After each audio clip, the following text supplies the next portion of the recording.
وتفتح لك كل الأبواب المغلوقة. إن شاء الله تكون دائما فرحا في حياتك.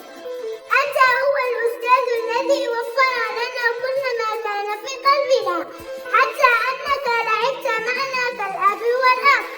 وأخيرا أريد أن أقول لك إلى اللقاء، وأتمنى لك التوفيق في حياتك وفي مسيرتك.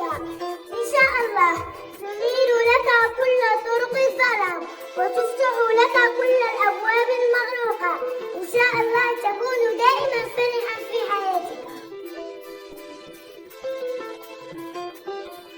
فضلا إذا كنت ليس حاسدا، ضع إعجاب لصفحتي واشترك في قناتي مانجر.